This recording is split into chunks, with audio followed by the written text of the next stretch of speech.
Hello student, आप लोग कैसे हैं? आई होप आप लोग अच्छे होंगे, पढ़ाई कर रहे होंगे। तो आज की इस वीडियो में हम देखेंगे प्रश्नावली 5.2 की 8वीं सवाल। अगर आपने इसके पहले की वीडियो नहीं देखी है तो आप चैनल के प्लेलिस्ट में जाकर आप सबसे पहले इसके पहले की वीडियो देख लीजिएगा। तो चलिए वीडियो को स्टार्ट करते हैं।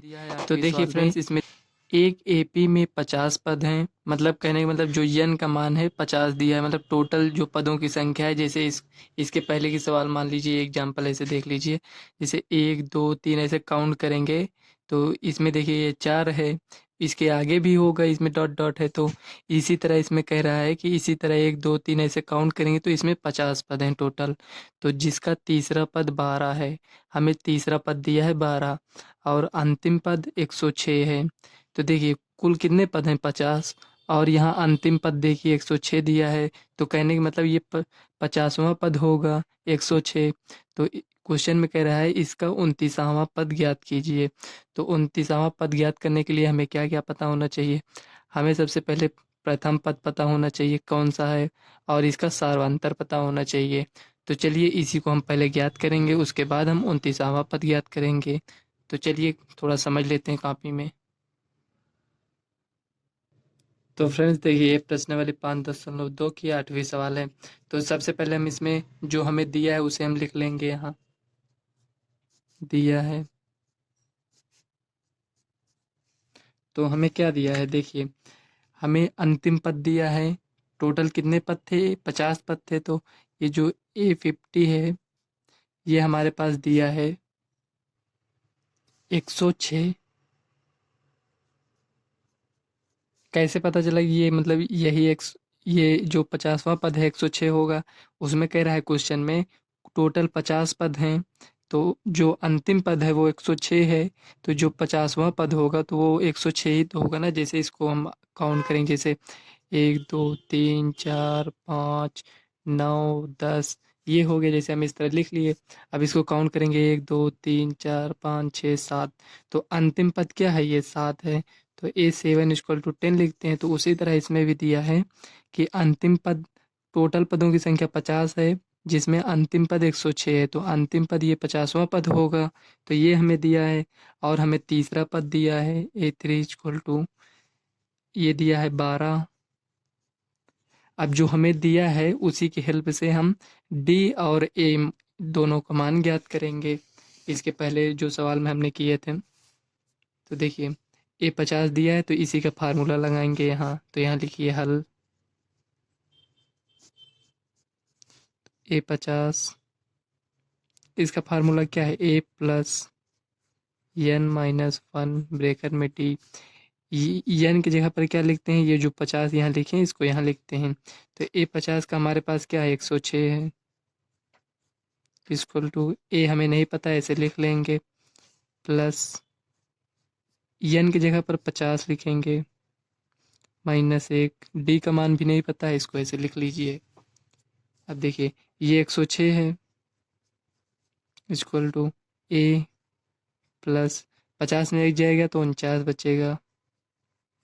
ये देखिए, अब इसको ऐसे सीधा सीधा लिख लीजिए। 49 डी इक्वल टू 106, ये हो गया।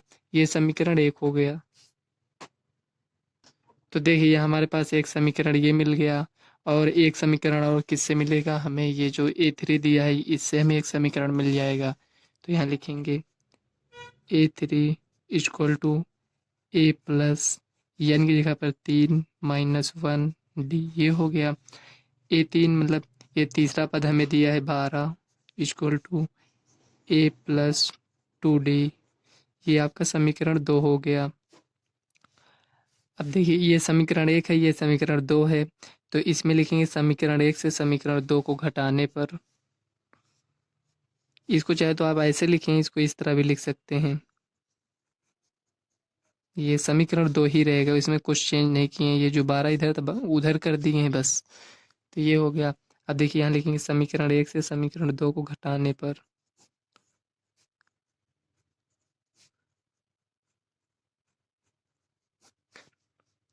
दो को घटाने पर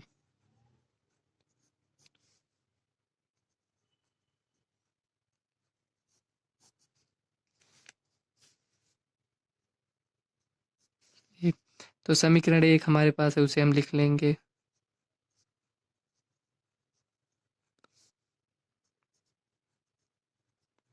इसी तरह समीकरण 2 को भी लिख लेंगे, ये जो दिया है।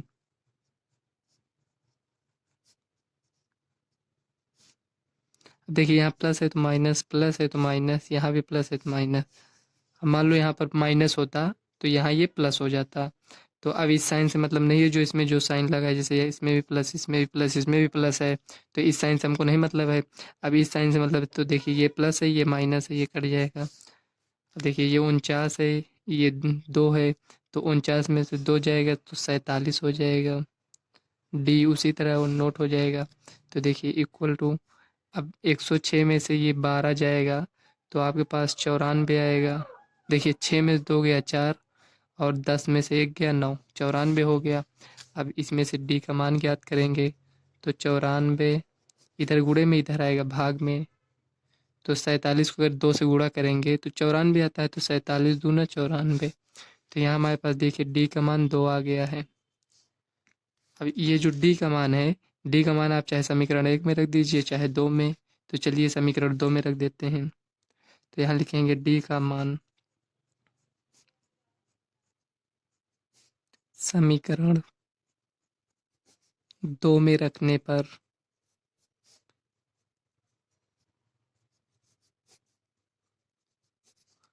ये हो गया।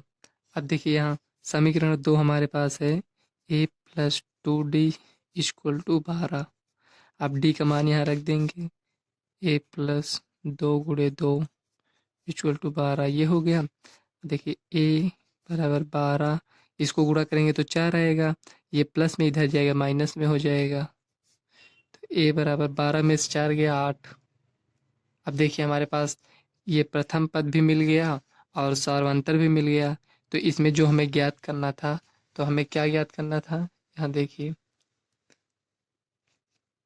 देखिए ये दिया है और ये दिया है। हमें ज्ञात करना था 27वां पद, सॉरी 29वां पद, मतलब यहाँ ये जो है यहाँ लिख देते हैं, हमें ये 29वां पद ज्ञात करना है। तो इसी को चलिए यहाँ ज्ञात कर लेते हैं। तो यहाँ लिखेंगे 29वां पद ज्ञात करना है, तो यहाँ लिखेंगे a29 equal to a plus n-1 bracket में d, ये हो गया। a29 इसी तो ज्ञात करना है, तो इसको ऐसे लिख दीजिए। a हमारे पास ये देखिए 8 है, प्लस यहाँ n की जगह पर क्या लिखेंगे, इसको लिखेंगे, तो 29-1, d 2 है, इसको आप डायरेक्ट यहाँ 28 लिख सकते थे। तो देखिए 8, 29 में से 1 गया 28, 28 को 2 से गुणा करेंगे तो 56 प्लस 56। अब इसको ऐड कर दीजिए, 56 में अगर 8 को जोड़ेंगे तो हमारे पास 64 आएगा। यहाँ साइड में लिख देते हैं। तो यहाँ हमारे पास क्या आया, a29 इक्वल टू 64। तो इसी को हमें ज्ञात करना था, तो ये 29वां पद है, तो यही आपका आंसर हो जाएगा। ये देखिए। तो चलिए नेक्स्ट सवाल देख लेते हैं। अगर आपको इसमें कोई डाउट है तो आप कमेंट करिएगा, हम आपको नेक्स्ट वीडियो में बताने का प्रयास करेंगे। तो चलिए नेक्स्ट सवाल देख लेते हैं। तो फ्रेंड्स ये वाली सवाल देखिए, 9वीं सवाल है। इसमें दिया है यदि किसी एपी के तीसरे और 9वें पद क्रमशः, मतलब तीसरा पद 4 दिया है और 9वां पद 8 दिया है, क्रमशः मतलब क्रम से। तो देखिए तीसरा और 9वां इसमें लिखा है, तो इसमें लिखा है क्रमशः, तो ये जो तीसरे का 4 होगा और 9वें का -8, तो मतलब तीसरा जो पद है वो -4, वो 4 है, और जो 9वां पद है वो -8 है। तो इसमें हमें 2 पद दिया है, तो इसमें कह रहा है आगे, तो इसका कौन सा पद शून्य होगा, हमें मतलब यन बताना है। तो मतलब ये जो शून्य होगा किस नंबर पर आएगा, जैसे मान लीजिए ऐसे गिनती चल रही है 8 7 6 5 4 3 2 1, उसके बाद 0 आएगा, तो हमें काउंट करके बताना है कि 1 2 3 4 5 6 7 किस नंबर पर ये 0 हुआ है। तो वही हमें यन का मान ज्ञात करना है। तो ये जो हमें पद दिया है इसी की हेल्प से हम पहले ए निकालेंगे और डी निकाल लेंगे, तो ये हमें यन अपने आप पता चल जाएगा। हम कैसे जानते हैं कि हमें ए ज्ञात करना पड़ेगा, डी जो फार्मूला भी इसके पहले हमने लिखा है उसमें देखिए हमें ए की भी ज़रूरत होती है और डी की भी। तो उसी तरह सेम सवाल ये भी है, सिर्फ उसमें आपको दूसरा कुछ ज्ञात करना था, इसमें आपको शून्य दिया है और यन का मान ज्ञात करना है। तो इससे पता चल जाता है, मतलब जो फार्मूले में दिया रहता है उसमें हमें क्या क्या पता है, जो नहीं पता रहता है उसे हम ज्ञात करते हैं। तो चलिए 9वीं सवाल को हम सॉल्व कर लेते हैं। तो फ्रेंड्स, जो हमें दिया है उसे हम पहले यहाँ लिख लेंगे। दिया है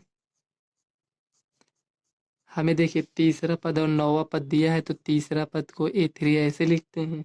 तो तीसरा पद हमें 4 दिया है और 9वां पद तो A9 इक्वल टू -8 है। तो इसमें हमें यन ज्ञात करना है। यन ये अब देखिए यन कौन सा ज्ञात करना है, तो जो मतलब ये जो यहाँ A9 लिखते हैं, तो ये 9वें पद में हमारे पास क्या आया है, -8 आया है। तो उसमें हमें ये ज्ञात करना है कि AN इक्वल टू 0 कब है। तो ये जो यन है इसी का मान हमें ज्ञात करना है, ये 0 कब होगा। तो इतना हमें दिया है, ये भी दिया है, ये भी दिया है, ये भी दिया है। तो इसमें हमें यन का मान, ये जो यन है यही ज्ञात करना है ये। तो चलिए इसको हम सॉल्व कर लेते हैं। जो हमें दिया है उसी को पहले इससे हम ये दोनों, ये एक समीकरण, ये दो समीकरण बन जाएगा। तो इसी को सॉल्व करेंगे तो हमें पहला पद और सार्वंतर मिल जाएगा, उसी की हेल्प से हम इसको सॉल्व कर लेंगे। तो यहाँ लिखेंगे हल।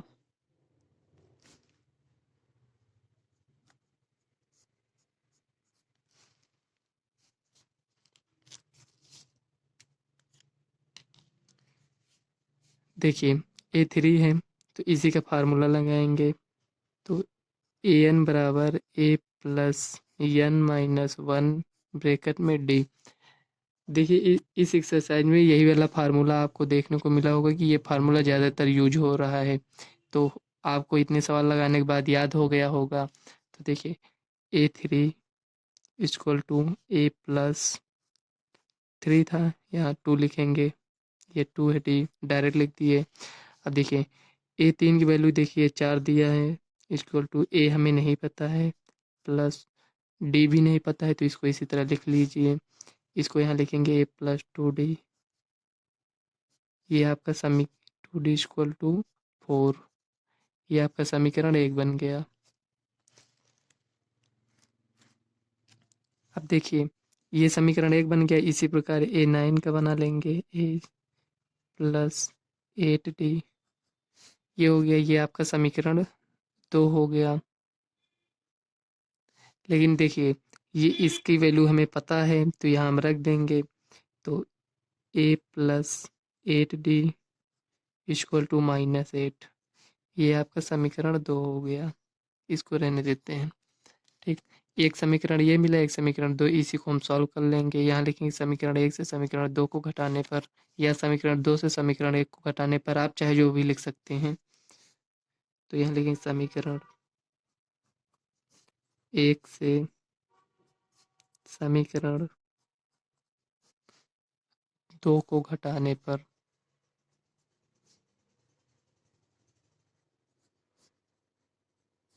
ये हो गया।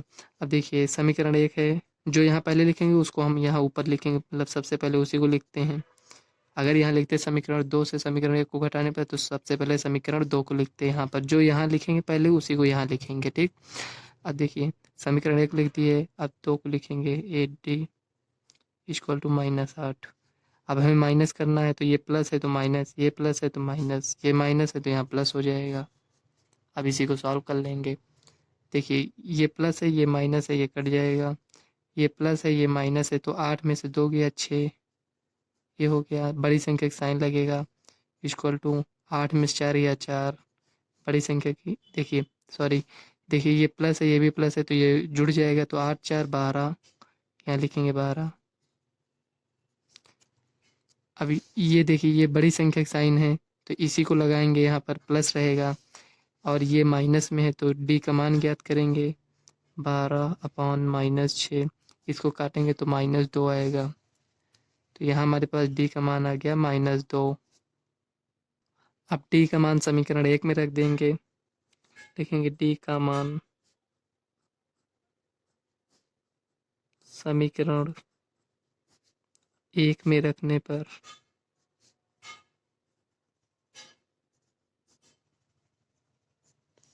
जरूरी नहीं कि मतलब हम एक में रख रहे हैं तो आप भी रखिए, आप इस समीकरण 2 में रख सकते हैं, डी का मान दोनों में सेम ही आएगा, आप कर कर देख लीजिएगा। तो यहाँ एक नोट कर लेते हैं, A plus 2d equal to 4, D का मान कितना है -2, यहाँ रख देंगे।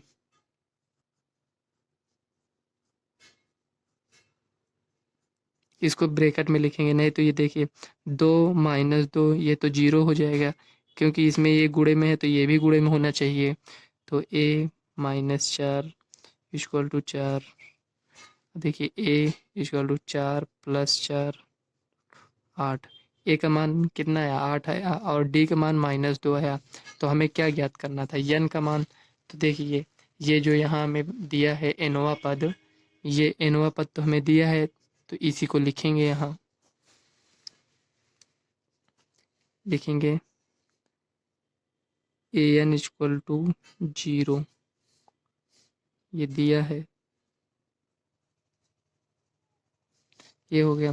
तो यही वाला फार्मूला लगाएंगे, तो an equal to a plus n-1 bracket में d, जो हमें पता है उसका मान रख देंगे। तो an कितना है 0 है, a हमें ये 8 मिला है, प्लस n का मान कितना है, ये जो यहाँ n है नहीं पता है तो इसको ऐसे रहने देते हैं, डी हमारे पास -2 है।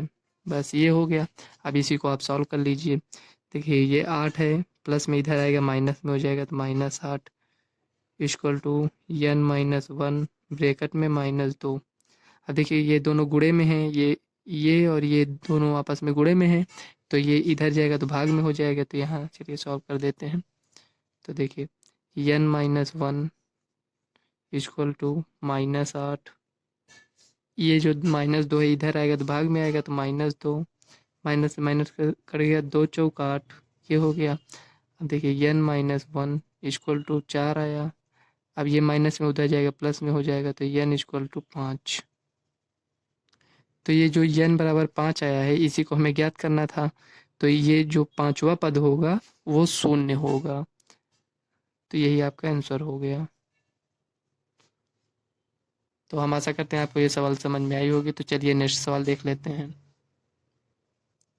तो फ्रेंड्स ये देखिए 10वें नंबर की सवाल है। इसमें दिया है, ये एकदम आसान सवाल है, इसमें थोड़ा आपको समझना है बस।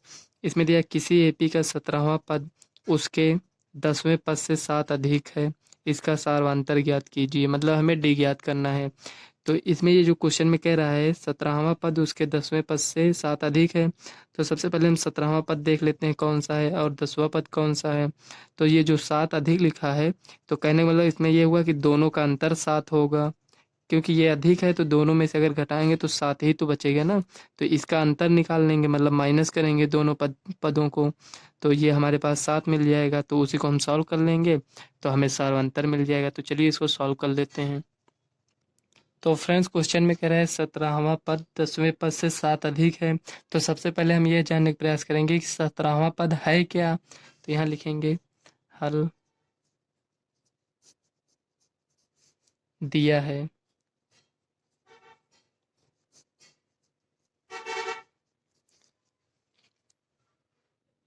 तो देखिए फ्रेंड्स आपने ध्यान दिया होगा, जिसे हमें पांचवा पद ज्ञात करना रहता था, तो मान लीजिए हमें पांचवा पद ज्ञात करना है, तो हम क्या करते थे, a5 लिखते थे प्लस a लिखते थे, इसमें जो 5 है इसमें एक कम जोड़ देते थे, मतलब ये 4 और ये d, इस तरह लिखते थे।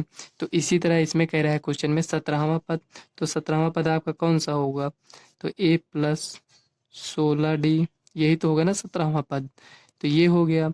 और 10वां पद हमें ज्ञात करना है, तो 10वां पद दिया है, तो 10वां पद क्या होता है, a प्लस यहाँ जितना रहता है उससे एक कम d, ये हो गया।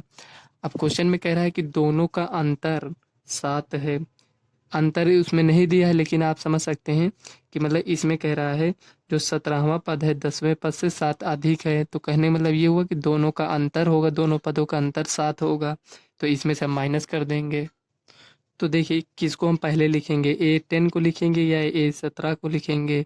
तो जो ज़्यादा है, कौन सा ज़्यादा है हमारे पास, ये वाला ज़्यादा है, मतलब 10वें पद से 17वां पद ज़्यादा है क्वेश्चन में दे रहा है, तो इसको पहले लिखेंगे इसको बाद में लिखेंगे। तो यहाँ लिखेंगे अतः पदों का अंतर का अंतर 7 है। तो 10वें पद से 17वां पद अधिक है, तो ये लिखेंगे यहाँ A17 माइनस A10। कितना है दोनों का अंतर? 7। अब अगर इसको हम सॉल्व कर कर आपको दिखाएं तो देखिए ये भी पद है, ये भी पद है, तो A17वां पद इसका मान निकालते हैं तो ये क्या आएगा? A10 plus 7। ये अब देखिए ये माइनस में इधर गया, प्लस में हो गया। तो देखिए यहाँ समझिए आप, A17वां ये मतलब 17वां पद 10वें पद से कितना अधिक है? 7 अधिक है, तो ये प्लस में हो जाएगा। तो इसका मान जो कितना आया? ये आया। 10वें पद में अगर हम 7 जोड़ दें तो हमें 17वां पद मिल जाएगा, तो ये बड़ी संख्या हो गई। तो वही इसमें कह रहा है कि 17वां पद 10वें पद से 7 अधिक है, तो दोनों का अंतर 7 हो जाएगा। तो ये जो ये A17 है यहाँ हमने निकाला है, ये देखिए, इसी को यहाँ लिखेंगे A plus 16D minus A10 की जगह पर क्या लिखेंगे? ये इसको पूरा लिखेंगे। तो यहाँ 2 पद हैं, 1 2, तो A plus 9D equal to 7। यहाँ हमने क्यों कहा है 1 2 2 पद हैं? क्योंकि यहाँ हमें ब्रैकेट लगाना है। अगर ब्रैकेट नहीं लगाएंगे, क्योंकि ये जो इसका मान है ये पूरा है, तो अगर ब्रैकेट नहीं लगाएंगे तो ये जो माइनस है सिर्फ A का मान होगा, इसका माइनस नहीं होगा यहाँ पर। जब ब्रैकेट लगा देंगे तो ये जो माइनस लगा है इसका भी माइनस होगा, इसका भी होगा। तो कहने मतलब ये जो माइनस है इसमें दोनों का कॉमन हो जाएगा। तो इसी को आप सॉल्व कर लीजिए, हमें D का मान मिल जाएगा। तो A प्लस 16D माइनस से इसमें गुणा कर माइनस है, इसमें इसमें करेंगे तो माइनस 9D इक्वल टू 7। ये हो गया। अब देखिए ये प्लस में ये माइनस में कट जाएगा। अब 16 में से 9 गया, 7D इक्वल टू 7। अब D का मान यहाँ हम निकालेंगे। देखिए गुणे में है, इधर आएगा भाग में, तो ये 1 बचेगा। तो ये D जो आया है हमारे पास 1 आया है, तो ये D क्या है? सार्वंतर है, तो यहाँ लिखेंगे सार्वंतर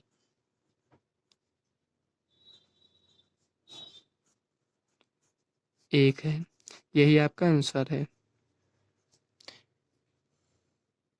तो फ्रेंड्स ये बहुत इजी सवाल थी, इसमें थोड़ा आपको समझना था बस। यहाँ अगर आप थोड़ा समझ लिए होंगे तो ये बहुत इजी सवाल थी। अगर फिर भी अगर कोई डाउट है आपको तो बताइएगा, कमेंट करिएगा, हम आपको नेक्स्ट वीडियो में बताने का प्रयास करेंगे। तो फ्रेंड्स इस वीडियो को हम यहीं तक रखते हैं। अगर वीडियो आपको अच्छी लगी तो वीडियो को लाइक व चैनल को सब्सक्राइब कर लेना, ताकि आने वाले वीडियो का नोटिफिकेशन आप तक सबसे पहले पहुँचे। तो चलिए मिलते हैं नेक्स्ट वीडियो में, तब तक के लिए बाय।